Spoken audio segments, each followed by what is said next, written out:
Hi guys! Welcome back to my channel. This is Nenzo Jimenez again at ang aking gagawin ay magkukulay ako ng aking buhok in a natural way. Kasi napansin nyo guys, yung aking buhok ay last year pa yan kinulayan and ang damage niya tingnan, yung may part na may kulay, and nag-research ako kung paano ko siya masisave kasi nag-start na siyang magiging putol-putol, nagkaroon na ng mga single knot, damage tingnan, and ang lumabas, henna. So ang henna ay isa siyang natural way para i-restore yung buhok ninyo para magiging strong at maiwasan ang breakage habang humahaba. Kasi bala ko naman talagang putulin lahat ng mga color na yan, pero sa ngayon masyado pang maiksi para i-trim ko sila. Kaya ngayon ay papakita ko sa inyo paano ako magkukulay ng aking buhok gamit ang henna at kung anong magiging effect nito sa aking buhok kasi first time ko pa to siyang gawin sa aking buhok. So bago ako mag-start sa aking video, gusto ko lang magpasalamat sa store na Annapurna sa Lazada dahil sa pag-sponsor ng aking video at nagpadala sila ng henna powder. Initially talaga guys ay plan namin dalawang magkapatid na gamit ng henna and umorder kami ng isa and pinadala nila kami ng extra pang pack para sa YouTube video na to. Ayan guys, tingnan natin yung store nila sa Lazada, i-browse natin. So nagbebenta sila guys ng mga high quality na herbs and spices. Kung hindi ako nagkakamali ay marami sa kanilang mga products ay mga Indian products, which is alam naman natin na super ganda ng mga spices nila. And then kung gusto nyo i-check guys, ilalagay ko yung description below para kung gusto nyo din umorder ng henna at kung yung mga ibang products nila, check nyo guys ang store nila sa Lazada. Yan guys, balik tayo sa preparation ng henna bago nyo i-apply sa inyong buhok. So advisable talaga na ang henna ay ibabad nyo muna ng mga 2 hours to 4 hours bago lumabas yung kanyang natural color. So ang ginawa ko, ginaya ko yung mga YouTube videos, binabad ko siya ng overnight, minix ko lang ng hot water para mas mabilis siyang haluin at mawala yung mga buo-buon niya. So maraming mga suggestions ang mga videos na napanood ko na pwede kayong maglagay ng iba't ibang products sa kanya katulad ng conditioner, coconut milk para mas maganda yung effect.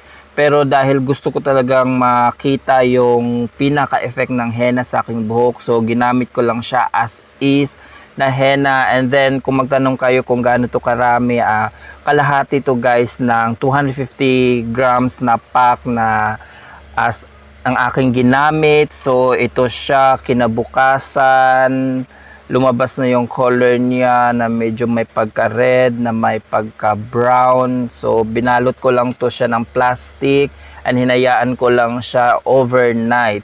So yan ang mangyayari. Yun, sa application naman, kailangan malinis yung buhok ninyo. So ito yung aking buhok, nagwash ako kagabi. So kung makita nyo, walang product yan, talagang nag-shampoo lang ako. So madali lang naman i-apply yung henna basta hindi lang masyadong maraming tubig kasi napaka-messy niya, tumutulo siya pag sobrang maraming tubig.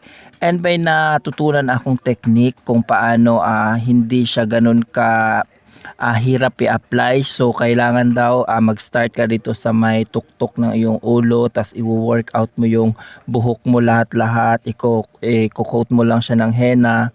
And isa sa talagang dapat gawin ay naka-gloves ka kasi ang henna ay matagal siya matanggal sa inyong kamay kasi kung alam niyo yung henna, 'di ba, yan yung ginagamit na mga temporary tattoo sa mga ibang mga kaibigan nating YouTubers na Indian. Nakita ko na ginagamit nilang pang tattoo pag may mga special events like wedding, medi ba tawag nila doon. So kung napansin nyo ay sobrang kulay ng aking kamay, and habang dinadab ko yung video na to ay 1 linggo na yun nakalipas and yung aking kamay ay still na sobrang red na red pa rin, andyan pa rin yung kulay ng henna. Yan, kaya dapat naka-gloves talaga kayo and dapat yung sinusuot ninyong damit ay black or yung luma na kasi nagkakaroon din yung mancha yung damit na susuotin ninyo. So pagkatapos nito guys ay ibababad mo lang siya sa iyong buhok ng mga 1 hour to pinakamatagal siguro. Ang iba kasi ay binababad nila ng overnight pero ako binabad ko sa akin ng 4 hours dahil hindi ko naman intention na paabutin ng ganun katagal pero may ginagawa kasi ako, hindi ko na malaya ng oras.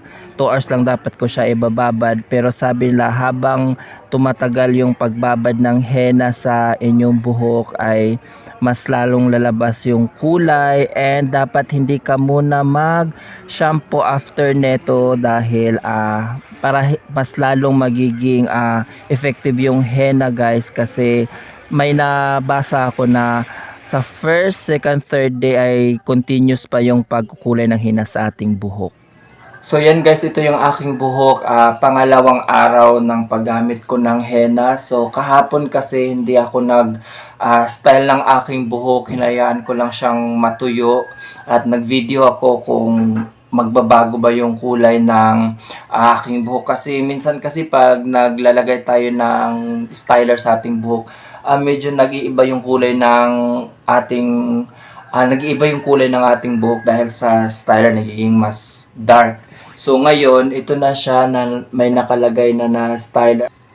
So doon na tayo sa kung ano yung aking experience, kung ano yung aking naranasan sa paggamit ng henna. Unang-una, kung mag-a-apply ka ng henna, kailangan talaga ng time, lalong-lalo dahil ang henna ay kailangan ibabad mo siya na mga ilang oras. So ang ginawa ko ay overnight para lumabas talaga yung kulay niya at saka para mas effective daw yung henna, kailangan matagal mo siyang ibabad. So, pangalawa yung pag-a-apply dahil medyo messy talaga yung pag-a-apply ng henna and then kailangan mag-gloves ka talaga kasi didikit talaga siya sa kamay mo and then kailangan walang mga tela or something sa paligid mo na maglagay kasi yung t-shirt na ginamit ko nagkaroon siya ng mancha dahil sa henna hindi na siya naaalis. And then kailangan mong mag deep conditioner. After mong gumamit ng henna ay medyo parang tumigas yung buhok mo, parang kumapal kasi yun yung nangyari sa akin at wala akong deep conditioner. So pagkatuyo ng aking buhok, medyo matigas yung aking buhok pero shiny siya, parang shiny siya pero matigas, ganun yung pakiramdam. So ina-advise talaga nila na gumamit ka ng deep conditioner. Ito ang isa sa mga natutunan ko habang nagre-research ako about henna. Ang henna ay isa siyang napaka-famous na ingredients kung familiar kayo sa Ayurveda. Yun yung mga ginagamit nila. Isa sa downside pala na pag gagamit ka ng henna. At kung may balak kang magpakulay, henna kasi ay permanent siyang magko-coat sa inyong buhok. So pag ang sabi nila at sabi ng mga ibang gumagawa ng mga video about henna na pag magpapakulay ka ng yung buhok na may henna ay mahihirapang ma-achieve yung color na gusto mo at mahihirapang ma-penetrate ng hair coloring yung buhok na may henna. So, ang ginagawa nila ay binibleach nila na ilang beses and alam naman natin pag binibleach ng ating buhok ay talagang mas lalong nagda-dry at nasisira. Pero overall, ang henna ay isang napakagandang natural way para kulayan yung buhok. So kung halimbawa medyo light yung buhok ninyo, magkakaroon kayo ng medyo may pagka-red. Pero kung halimbawa ay katulad ko na dark na yung buhok ko ay sa isang gamitan, hindi mo agad mapapansin yung pagbabago ng color ng iyong buhok. Pero may mga nakita akong mga videos na ilang beses silang gumamit ng henna na pag lumabas sila nagkakaroon ng parang red na color yung buhok pag naarawan. So, ako naman mas gusto ko yung buhok ko mas dark. So, okay lang sa akin na hindi nagbago yung dito na part sa aking buhok. Kasi talagang ang pinaka-goal ko dito sa paggamit ng henna ay magiging strong yung aking buhok. So, yan muna guys ang aking video about henna, and then siguro sa mga ilang buwan ay mag-a-update ako sa inyo kung ano yung mangyayari sa aking buhok, sa kung ano pagbabago ang aking mapapansin sa aking buhok sa paggamit ng henna. So, thank you so much for watching!